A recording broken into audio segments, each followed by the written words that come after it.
All right, everybody, welcome. My name is Eleanor Bramwell, and I am one of the co-founders of Inner Path Psychedelic Center, and I am so excited to be here with you.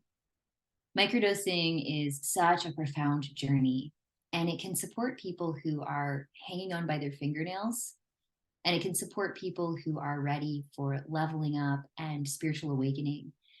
And it's so magical how this practice can really meet people where they are and offer tremendous support. So something I'm extremely passionate about and just so glad to get to be here with you all, answering questions and sharing more about the modality. So I'm going to go ahead and share my screen.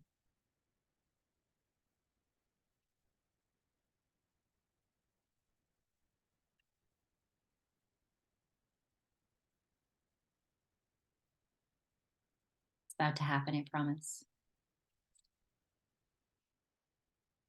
Okay, here we go.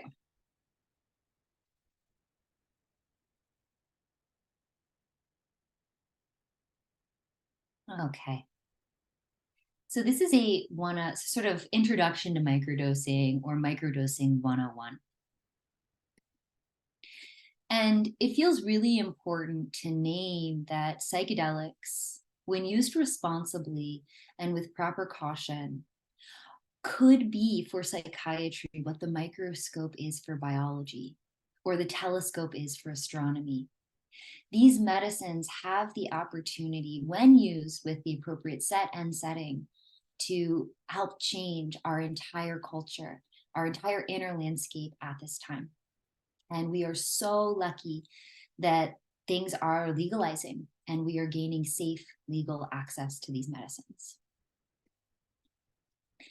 Psychedelic is a really interesting word, and it comes from the root psyche and delos, both are Latin, meaning to reveal and mind. So it's a mind revealing or a mind manifesting or a making of the unconscious conscious. It's a really beautiful word. And a microdose of a psychedelic is 1/10 to 1/20 of a normal dose. So we're talking about psilocybin tonight. So that means it'd be 0.1 to 0.2 grams of psilocybin. And that also means that there are none of the classic psychedelic effects. It's subperceptual or non-hallucinogenic. And so this means that folks are able to engage in normal activities. You know, if you're a mom and you need to drop your kids off at school, you can. You can go to work. You can go about your life. And that's really important for some people. Other people choose to work with psychedelic therapy and receive a macrodose journey, whether that's ketamine or psilocybin. And macrodosing psychedelics can be incredibly beneficial, and it has a very different impact. For some people, they are not able to take off multiple days of work to be able to go in and have a full-on journey and the integration. So a microdosing protocol could be a better fit for them. Also, a macrodose, depending on where we are, it's this one giant, big, large experience.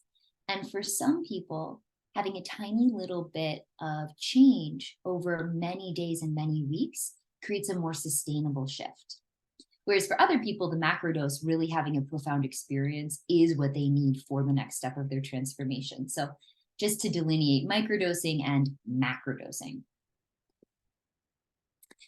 Our program, our microdosing program, is really a nature-based program. And we understand that everything in nature knows itself through everything else in nature. For example, the lesser long-nosed bat in the Sonoran Desert has a tongue that's exactly the shape of the saguaro cactus blossom. They have co-evolved. The apple evolved in such a way that we found it more attractive and we populated it. The squirrel and the acorn, we are no different. We have co-evolved to be in relationship with mushrooms. This co-evolution is evidenced throughout history. Almost every single land-based peoples have a strong relationship with psychedelic plant medicines. In fact, Here's some images of the Selva Pascuala cave drawings. These are 6,000 to 8,000 years old. But again, there's archaeological evidence of almost every single land-based peoples having worked with psychedelic medicines. And you can see here that there's mushrooms, right? And a bull. So mushrooms often grow in cow or bull dung. And so you can see the way that the mural was depicted, the relationship. The Stone Dave theory was developed by Terence and Dennis McKenna, and they believe that psilocybin mushrooms are actually what the keystone in our transition from Homo erectus to Homo sapien, and that it was hugely impactful for the development of our brain. And we talk a lot more about the action that psilocybin has on our brain later on in this module or webinar. And it's very interesting what happens when we ingest psilocybin and the branching that occurs in our brain. And then Aztecs used low-dose psilocybin for many purposes. It's evidence that it was used in a lot of their rituals. And Richard Evans was an American anthropologist who researched this extensively, and it was in a very cool journal. So in more recent history, there has been a psychedelic renaissance, which I'm sure you are all aware of, which is part of why you're here. Johns Hopkins began researching psychedelics again a few decades ago after psychedelic research was reopened. And we're really, Interpath happens to be in Baltimore, so we feel a strong gratitude for Hopkins for reopening that door. But psychedelics are now being researched across the country and really the world in a lot of very, very, very cool research. Microdosing has been popularized slightly differently.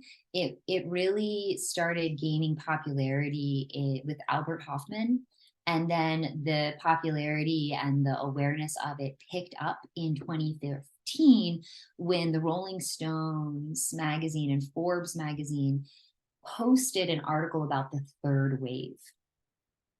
Dr. James Fadiman was involved in this renaissance as well. He popularized microdosing in his book, The Psychedelic Explorer's Guide. Right now, there is research on microdosing for things like ADHD, hormonal imbalances, cluster headaches, traumatic brain injury, and inflammatory pain. And so picking up with how microdosing re-arrived in our cultural landscape, Tim Ferriss has a very popular podcast. There's more than 900 million downloads. And in 2015, he began to speak about how microdosing changed his life. Tim Ferriss has also donated millions of dollars to psychedelic research. There was a best-selling book in 2016 called A Really Good Day, How Microdosing Made a Mega Difference in My Mood, My Marriage, and My Life. And mycologist Paul Stamets has been instrumental in this conversation. He produced a documentary that is on Netflix about fungi, particularly psychedelic fungi. So people ask us a lot, well, what is microdosed? Is it just psilocybin? Are there other medicines that are microdosed? People can microdose, frankly, anything. Anytime you take a small amount of a substance on a regular basis, you are microdosing or drop dosing. However, most people microdose LSD or psilocybin. In Silicon Valley, there are actually companies that will not hire you if you will not microdose. It is a huge part of the culture and can be incredibly beneficial for inspiration and creativity and performance. LSD is often used to microdose by high-level athletes because it really increases acuity and sharpness. And again, microdosing has no classic psychedelic effects. You're receiving a very small amount of medicine, which means that you are experiencing the same action in your brain and nervous system, but it's not interrupting your life. So there's quite a few different protocols or dosage strategies. The Fadiman protocol is microdosing 1 day, taking 2 days off. Stamets stack is 4 days on, 3 days off.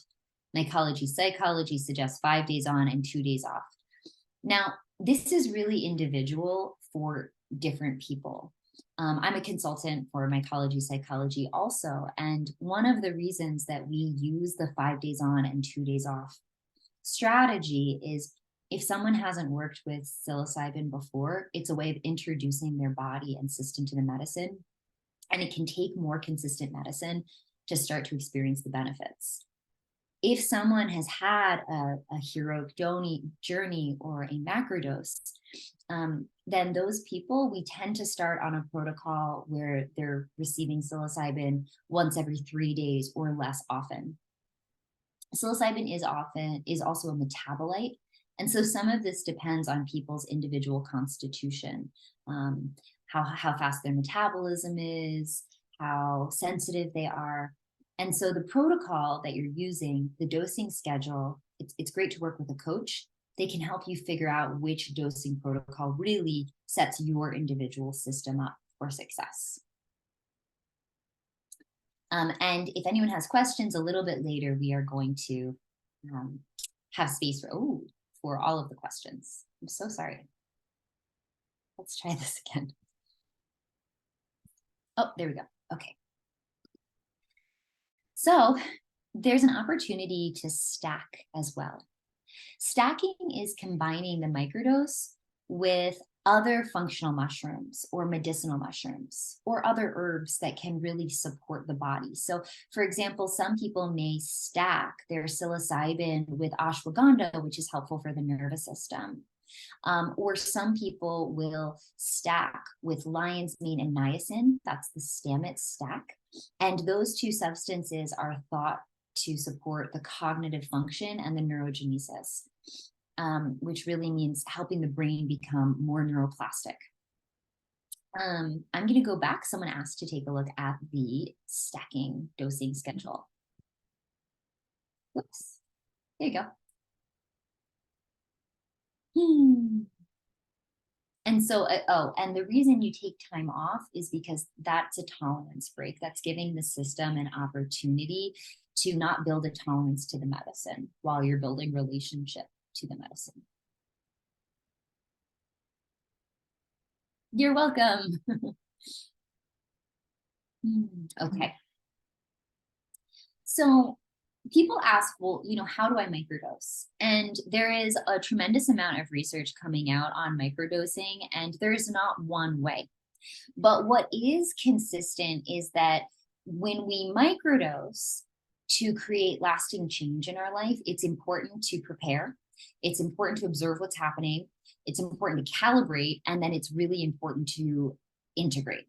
Now, some people microdose because when you microdose, psilocybin binds with one of the serotonin receptors, the 5-HT2A receptor.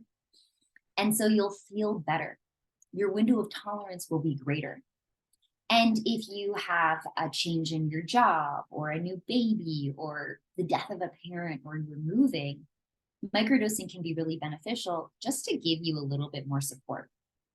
And so some people microdose during windows like that in their life simply to be in service of having more capacity. And that's super viable. That makes so much sense. There's periods in my life where I've received the medicine in that way. But there are also times where people are microdosing because they want to create lasting and sustainable change in their experience of this life.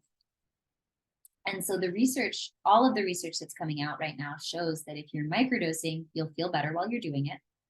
But if you're not doing intentional integration practices, there will be no change when you stop microdosing. And so an analogy that we like to use at Inner Path is that the brain is like a dirt field, and it's gotten really dry. And we do these things over and over and over in our lives. And those become like the worn pathways that children are walking on over and over and over across the soccer field along the edge, really deeply grooved. And it's hard to get out of that groove. Except when a big rainstorm comes, the field becomes pliable and mud, and you can create new pathways, new grooves. Psilocybin is kind of like that giant rainstorm. And integration practices are sort of like a heavy tractor that creates new pathways in the earth. And when you stop taking psilocybin, when you stop receiving that medicine, those pathways stabilize and then are available for a long time. Integration practices are critical to create lasting change after you stop receiving medicine. So we'll talk a little bit more about that. Okay, so preparation is super important because this is a time that you get to identify your goals and learn tools that will maximize the benefit of the medicine. Again, working with a microdosing coach is a really great idea because they can help you determine what dosing protocol, which blend of psilocybin, there's many different strains, and also what kind of practices you can use as a containment to support you integrating. Research shows that if you observe what is happening when you're microdosing, this is very beneficial for creating change. So tracking your experience by journaling can be a really helpful way to observe the changes in mood and perception and mental state and feelings. You can start noticing the patterns in your life, the moments that you're really in right relationship with who you want to be and the moments that you are asleep at the wheel. And then again, of course, calibration is really important because if you build up a relationship with medicine, you may need to increase your dose, or you might need to change strains of psilocybin. And of course, there's so many different factors that contribute to your dose schedule, your dose amount, the strain, and if you're stacking with any other medicinal or supportive herbs. Integration. So research demonstrates that an integration protocol should be a minimum of 6 weeks, but that to create lasting change, it is much, sorry, I'm getting a little tongue-tied. Research is suggesting that to create lasting change, you have to do in integration work for about 12 weeks for it to last after you stop those integration practices. Integration practices will be very different based on what is happening in your life. For some people, it's things like beginning an exercise practice, whereas for other people, there can be really deep inner work and exploration around the patterns in their life. For other people, it might be nutrition or learning how to feed the brain with healthy fats. It can be really, really different. For some people, it might be trauma therapy and unwinding things that are stuck in the body.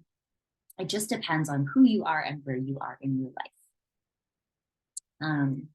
I love this. So Harvard, their medical school, has done some very cool research on psilocybin. And in a randomized study with 34 patients, half of the folks received a placebo and half of the folks received psilocybin. And there were some really intriguing subjective effects because people who were receiving psilocybin felt happier and more creative.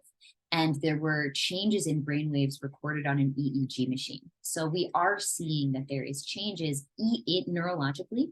There is an action on the brain even with a microdose. In another study, they had 953 psilocybin microdosers compared with 180 non-dosing participants. And again, they found improvements in mood that were consistent across gender, age, and even in the face of every single mental health concern or challenge. When we receive psilocybin, the brain becomes incredibly active.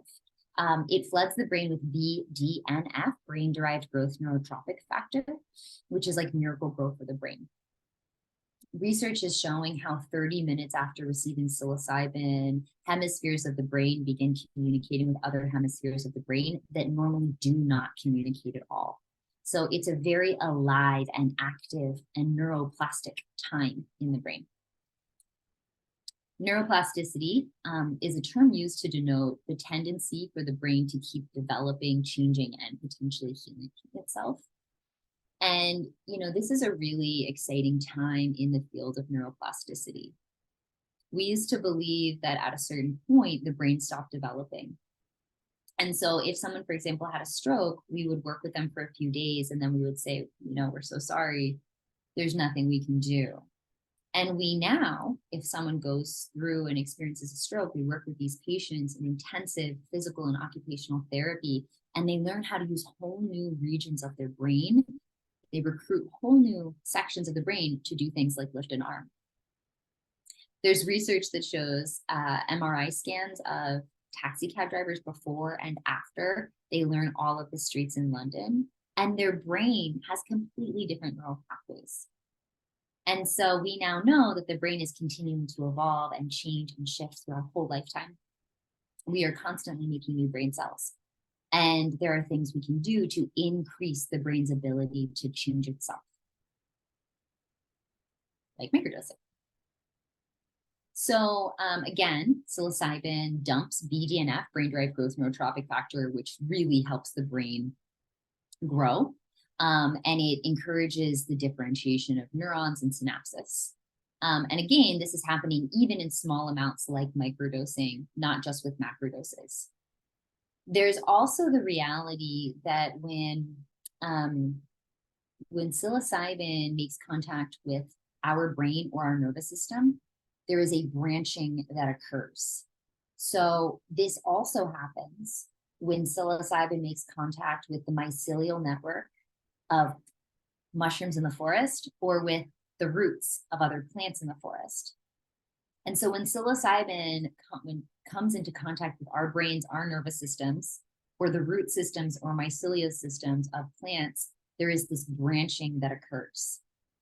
So one, that's happening from within. There is this dump of BDNF. And then two, it's happening as this medicine meets and builds a relationship with any living being, us or a plant. So cool. So psilocybin also binds with one of our serotonin receptors, the 5-HT2A receptor, which is one of the receptors involved in learning, memory, and cognition. And so that's really cool because, well, one, you're going to feel better because there's a serotonin shift in the body system. But two, your ability to learn and your executive function and your creativity really is shifted when you're working with this medicine. So, of course, during a coaching protocol, we have a greater window of tolerance, which makes us feel better. And this can be, which we talked about before, when you're microdosing, you are going to feel better because psilocybin is binding with serotonin. And so when we're feeling better, that can be really helpful for a period of our life with greater stress, like when there's a job or a move or a baby. But when we're feeling better, that can also be a really sacred window to initiate lasting change. Sometimes when we're feeling stuck and unable to self-start, having a little bit of support, feeling better in our systems makes it easier to create some of that rewiring and lasting change practices. So to talk a little bit more about how integration practices are like that tractor creating deep, heavy grooves in the field. Learning creates new pathways. Every time we learn something new, it creates a new pathway in the brain. And every time we remember that new thing, we're maintaining that pathway. Dr. Eric Kandel won the Nobel Prize in 2000 after demonstrating that connections double in an area in the brain. As soon as we learn something, connections double in that area. However, those connections in the brain prune apart within hours to days if they're not maintained.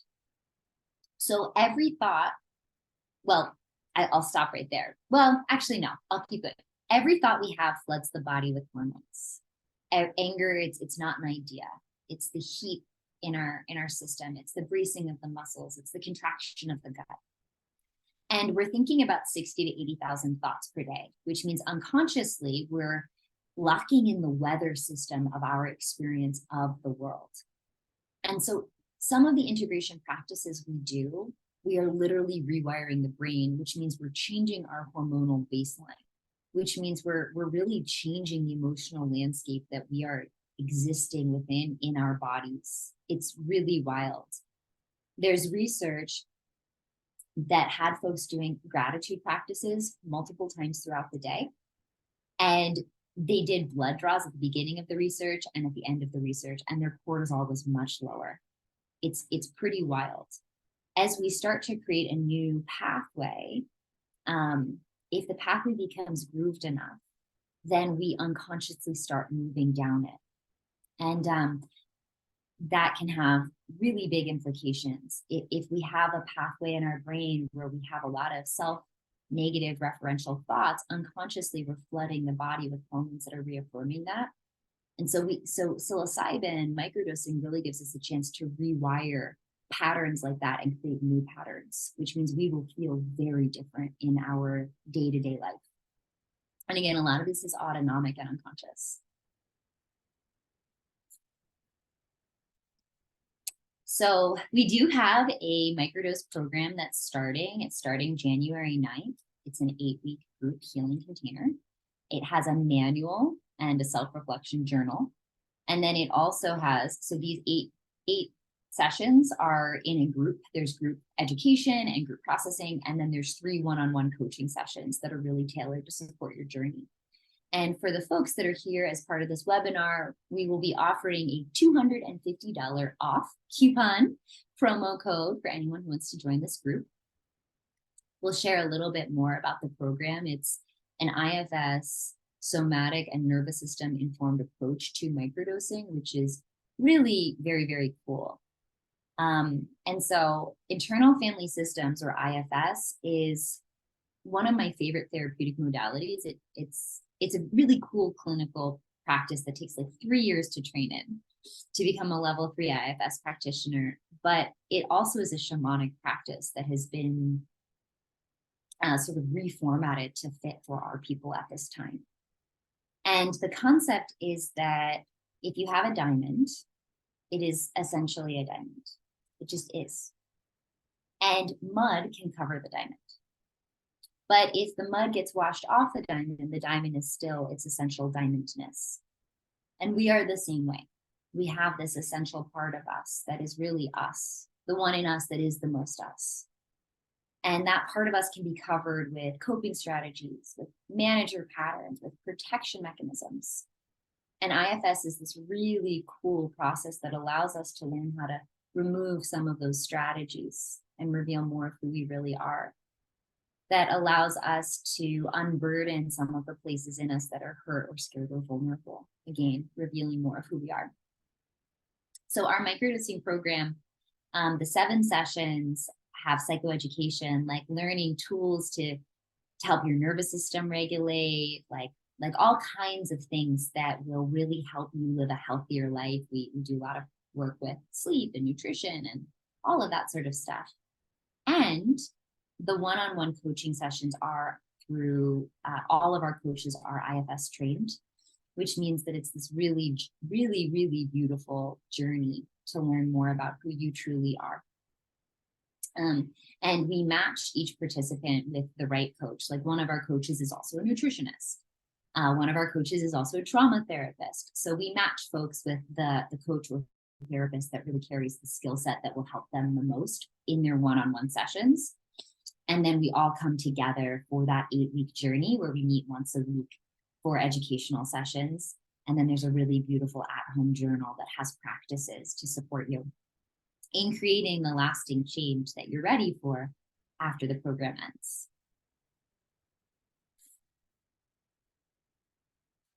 Our program is also very much a discovery path through the guidance of mushroom. And it feels so important to us to acknowledge that the mushroom is conscious, and that each mushroom fruiting into existence has an intelligence, and they are giving their bodies to us in service of our healing and our awakening. And so this is a journey that we take with a lot of reverence and gratitude for this other organism that is helping us change. And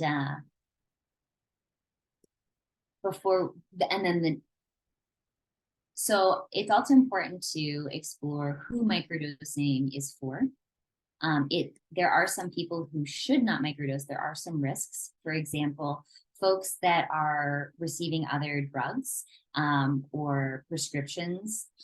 It's not great to do when you're your drinking. It's been shown that men with color blindness, microdosing is not a good idea.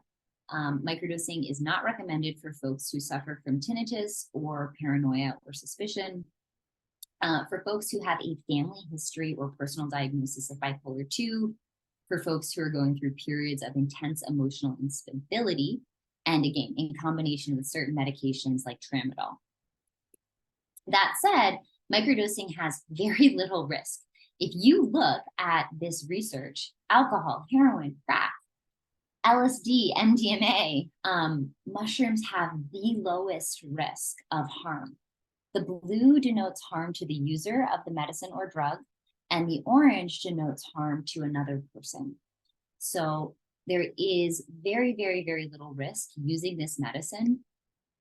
And Dr. David Presti, who is a professor of neurobiology at the University of California, Berkeley, he talks about drugs and the brain, and that microdosing is actually much safer than taking antidepressants. So we do invite folks to consult with their doctor if they plan on combining, phasing out, or stopping any medications before beginning a microdosing protocol. And part of the reason it's important to work with a medical professional is that there's not enough research yet, and we're still learning what is and is not safe. And we can't say certainly. However, there is a very large list of all of the research that's been conducted and all of the anecdotal information we have about microdosing safety. So I'm going to pause here for a moment and see if there's any questions before I go on. There's a few more things to share. So if you have a question, you can just unmute yourself, and I'm happy to. I have one thing that I was wondering is just like, if you are planning to do a macro dose at any point, does microdosing like affect that any, like, you know, as far as, I'm guessing not, but like, as far as any kind of suggestions about like, oh, do the microdosing first and then a macrodose, or don't do it in the middle, or, you know, that kind of thing? Yeah, well, so microdosing, great question. It does mean that you're building a tolerance to the medicine. You're building a relationship to the medicine. So if you're choosing to microdose, it is recommended to take a break from your microdosing protocol before the macrodose, just to reset the tolerance. The break doesn't need to be long. Personally, if folks are interested in microdosing and macrodosing, I suggest that they microdose to build a relationship with the medicine, macrodose, have a big journey, and then microdose as part of their integration protocol, because the journey will have so many insights and gifts and gems. And then the microdosing protocol can be a really fantastic time to integrate this. Cool. Yeah, thanks. That makes a lot of sense to me too. I was thinking, yeah, before like a macro dose, it makes sense to kind of, build this relationship first and then think about a macro dose. Yeah. Yeah, and then maybe a microdose protocol to integrate, because Yeah. So all of the research shows that if you have a microdose or macrodosing journey and you don't integrate, you don't get the benefits. So 80% of the work happens after the journey, which is sort of being forgotten in popular culture right now, but integration is critical. Yeah. Cool. Thank you so much, Michael. Any other questions? Rebecca Gray, how is psilocybin different than ketamine? Yeah, great question. So these are different medicines, and they have different actions on the brain. They have different actions on the nervous system, and they also are different substances. So psilocybin is a fungus that has a mycelial network and then fruiting bodies. The fruiting body, or the mushroom, is what we ingest. Very much like a portobello mushroom or a shiitake mushroom. It just happens to be psychedelic. Ketamine is a synthetic substance. You just sneeze. Bless you. Bless you. Ketamine is a synthetic substance. However, ketamine is produced by a fungus in the desert, and ketamine, but we are synthetically producing it, just like aspirin is actually white willow bark, but we're synthetically producing it. So it's a different plant. The next thing is that the action is slightly different in the brain. Like ketamine has a surge of glutamate, which psilocybin does not. Ketamine lasts about 45 minutes if you have a large journey and you're in a session for about 2 hours. And it is a full-on, highly psychedelic experience. Yeah, I've where done it, yeah. Yeah, okay. You completely leave the body. You can't feel the body for most people. Yeah. Whereas with psilocybin, a large macro dose is going to be 4 to 6 hours, and you are typically really feeling the body. So they're very different. And there's research that shows that these medicines can be more effective for different, it really depends on what the goal is, but they're very, very different medicines. Does that help? Yeah, it helps. I'm just I'm I'm curious, I guess, what the difference is, because I know that both, it's all about the neuroplasticity and the pathways. And I guess so the question is not just necessarily the experience, but how, what is, I guess, even science or data show that like a difference would be as far as the benefits, Yeah. one versus the other, or is it like Pepsi and Coke? Yeah, kind of. That's a great analogy. And what I would say is that it would be really great to call like an intake coordinator at a psychedelic center. We have an intake coordinator. You can do a free discovery call with them, and they can learn more about what your goals are. And then because they're well trained in all of the medicines, they can help pick one that would actually support your goals. Did that help? Yes. Hello. Hi. Yeah. So what about the legality? I think that's one of the differences too, like depending on where you are, that's one reason to consider one psychedelic over another maybe. And can you share as part of that question, if someone does the group, how they get their psilocybin? These are such great questions.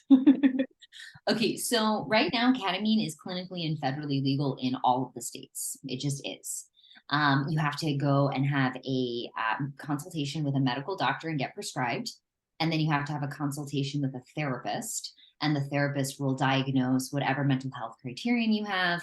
And then you get to receive that medicine. And psilocybin is legal some places. It's legal in Colorado, in parts of Washington State, in Oregon, in parts of California.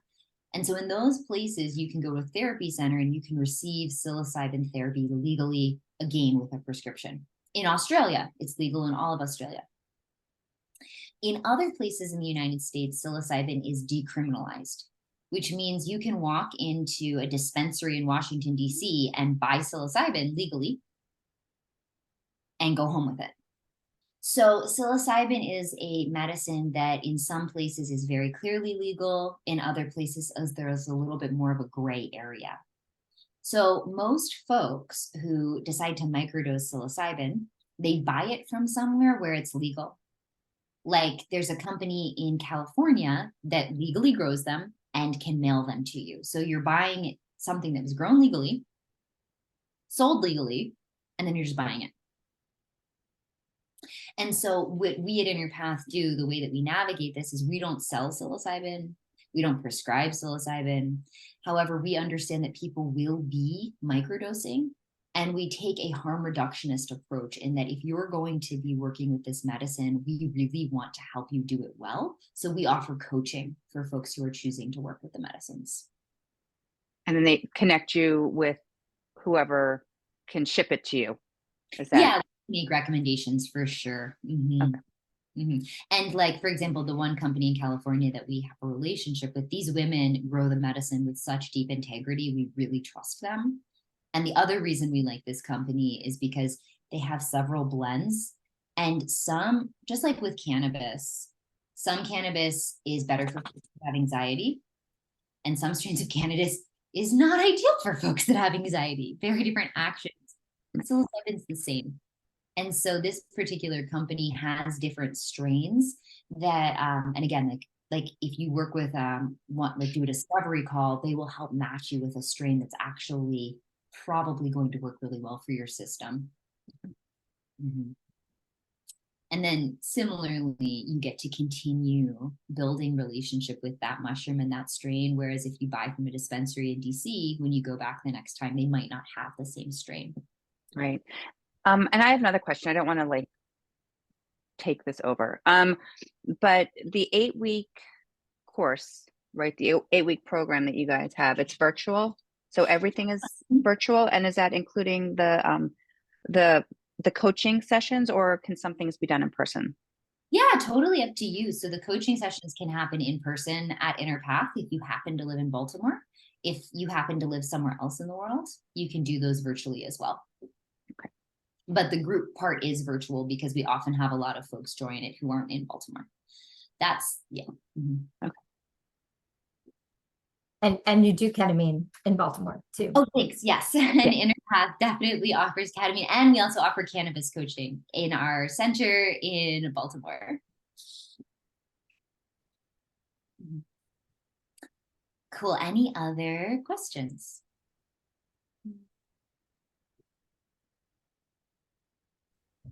I have a question, but I'm in between working right now, so I'm not able to show my face. That's okay.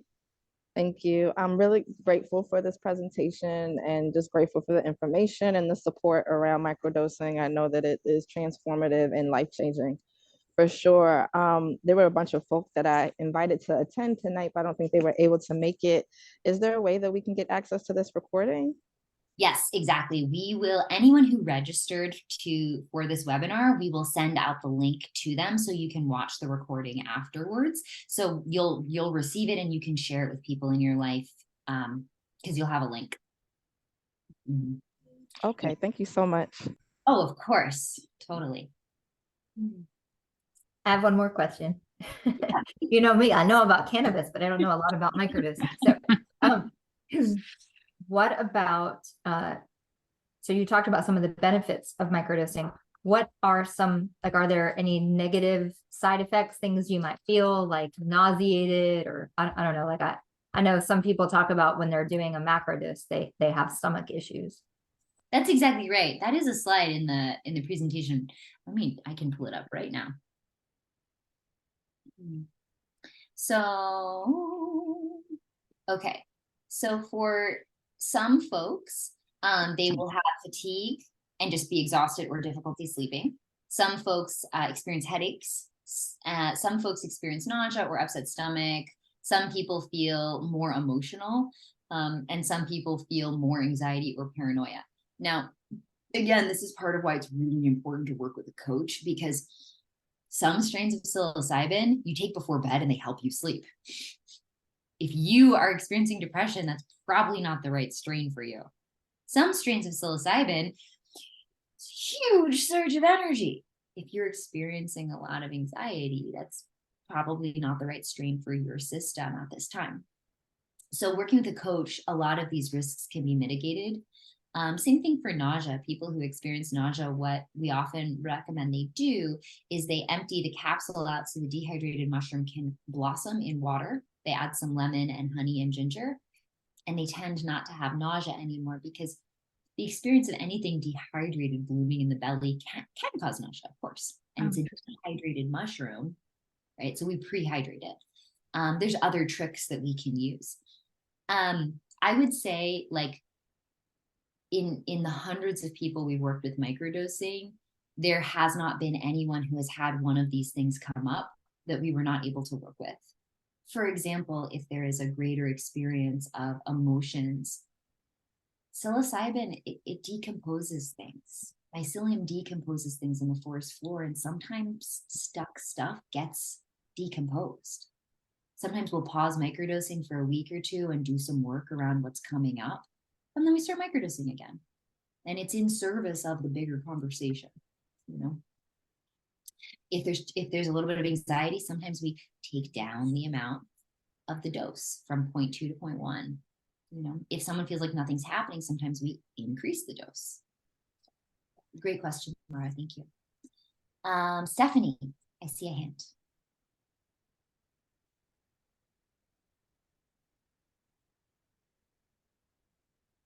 I'm sorry, I'm driving. Okay. I'm one of the people that was invited by one of the other speakers. I don't know if she wanted to say her name. I noticed her initials.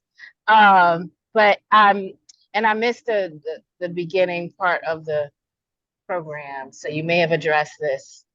My question is, I notice sometimes when I'm microdosing, there's some irritability. And so I was like, well, maybe I could, do something with the liver on that. But have you noticed any irritability Totally. during? Totally, Yeah. right? Yeah. I mean, so first, Uh-huh. this is such an Huh. individualized experience, but some people have been trained and cultured and conditioned that anger is not okay, and they learn how to override that feeling. And sometimes when they start microdosing, they can't ignore it anymore. I don't like that. And it's the body communicating their own boundaries to them. That's one thing that could happen. I mean, there's so many other things that could happen that could be why irritability is coming up in your system. And it's not necessarily bad. However, there are ways of working with it where you still feel like you can be in a healthy relationship with the people you love. Did that help? Right. Yeah, I mean, it's good to know that I'm not the only one. Yeah. And I've really been like, I really need to do a liver piece around that. By like incorporating some liver herbs to help when I'm microdosing, just to see if that could, But yeah, but I get it. It's not a bad thing. I think I've learned to have some appreciation for certain kinds of rage. Maybe justified rage is one of them. But yeah, it's a noticing, and I just wanted to see if there was something to that. And also, I don't know if you address people with cardiovascular issues. And I had a person wonder if they could like stop taking Adderall and take and microdose instead. And I was like, oh, that could maybe work, because I noticed sometimes that you can focus well. You know what I'm saying? Like it helps you to focus. So I'll be quiet now. I'll let you speak. No, I'm so sorry. There was a lag and I cut you off. There are a lot of people who choose to titrate off medication through microdosing. That said, I'm not a doctor. I'm not prescribing. I'm not managing anyone's meds. However, yeah, very, very, very common. A lot of people use microdosing to titrate off of anti-anxiety medication, antidepressants, Adderall. And again, I'm not a doctor and I'm not prescribing. And I'm, please consult a medical professional. My liability is very glad. No, I get it. Thank you. Yeah, totally. Well, folks, we're rounding the corner. So I'm going to go ahead and we'll send a follow-up email with the link to this recording. So you can watch it, you can share it with whomever. And we'll also send a link to register for our course if it's something that you're interested, and a $250 off promo code. And if you have any other questions at all, please feel free to reach out. We have an intake coordinator that's happy to answer questions. My father, who's almost 80, started microdosing this year, and he's a different person. I cannot strongly enough share with you how grateful I am for these medicines and the fact that we're able to start working with them above ground in a conscious way. It's such a special time. Okay, everybody. Bye for now. Thank you.